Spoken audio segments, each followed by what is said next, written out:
wabarakatuh. Halo teman-teman, kembali lagi dengan saya Nadia Cantika Arlalia dengan NIM 1053811000824 dari Pendidikan Sosiologi Universitas Muhammadiyah Makassar. Pertama-tama saya mengucapkan puji syukur kita panjatkan atas kehadirat Allah Subhanahu wa taala, atas berkah dan rahmat hidayahnya saya bisa diberikan kesehatan dan kesempatan untuk membuat video untuk memenuhi tugas akhir saya dari dosen pengampu yaitu Bapak Nurul Rizwandi Marsuki dengan mata kuliah IPS Terpadu 2. Jadi, di sini saya akan mereview buku yang berjudul Konsep Dasar IPS. Nah, buku ini membahas lengkap mengenai apa konsep dasar IPS dan mengapa penting diajarkan di sekolah, dan bagaimana sih caranya supaya pembelajaran IPS lebih efektif dan bermakna buat siswa. Nah, mulai dari konsep dasarnya, ilmu-ilmu yang jadi dasar IPS, sampai cara mengajarkannya di SMP atau MTS. Nah, pada bab 1 membahas tentang pengertian dan tujuan IPS. Di bagian awal dijelaskan bahwa IPS adalah pelajaran yang gabungan dari berbagai ilmu sosial seperti ekonomi, geografi, sosiologi, dan sejarah.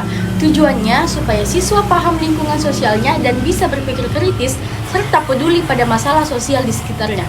Di bab 2 ada perkembangan IPS. Nah, membahas tentang perkembangan IPS di luar negeri dan di Indonesia. Nah, di negara lain IPS sudah jadi pelajaran penting sejak lama. Sedangkan di Indonesia IPS mulai berkembang sejak zaman kolonial dan terus berubah sesuai kebutuhan zaman. Ketiga yaitu ilmu-ilmu sosial dalam IPS. Nah, bab ini membahas isi utama IPS yang berasal dari beberapa ilmu seperti sosiologi, yaitu belajar tentang masyarakat, ekonomi, soal uang, kebutuhan, produksi dan konsumsi, antropologi, budaya dan kebiasaan masyarakat, sejarah yaitu peristiwa masa lalu, sedangkan geografi, tempat, peta, dan lingkungan. Bab keempat yaitu kebudayaan.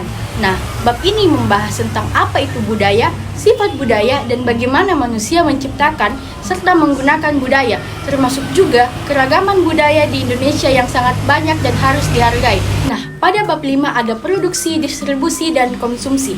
Nah, di bagian ini yang berhubungan dengan ekonomi, dibahas soal bagaimana barang dibuat, disebarkan, dan digunakan di kehidupan sehari-hari. Selanjutnya pada bab 6, manusia, tempat, dan lingkungan. Nah, pada pembahasan ini dibahas tentang hubungan antara manusia dengan lingkungan tempat tinggalnya. Contohnya, bagaimana manusia mengubah alam dan juga dampak lingkungan terhadap kehidupan manusia. Pada bab 7 ada pendidikan global dan lingkungan.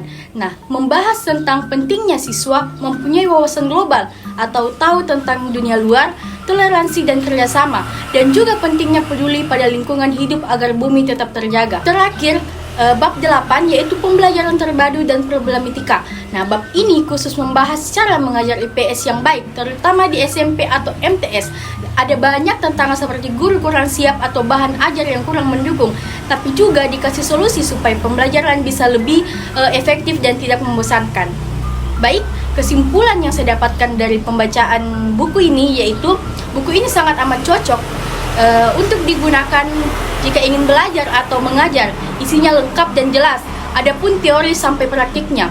Intinya IPS itu penting karena bisa membentuk siswa jadi orang yang paham masyarakat, berpikir kritis, dan peduli terhadap sesama dan lingkungannya. Buku ini tidak hanya menyajikan materi IPS secara lengkap, tetapi juga membimbing para pendidik untuk menerapkan metode pembelajaran yang aktif. Sekian pemaparan yang dapat saya sampaikan. Mohon maaf bila ada salah kata. Bila fisabilillah, fastabiqul khairat. Assalamualaikum warahmatullahi wabarakatuh. Thanks for watching.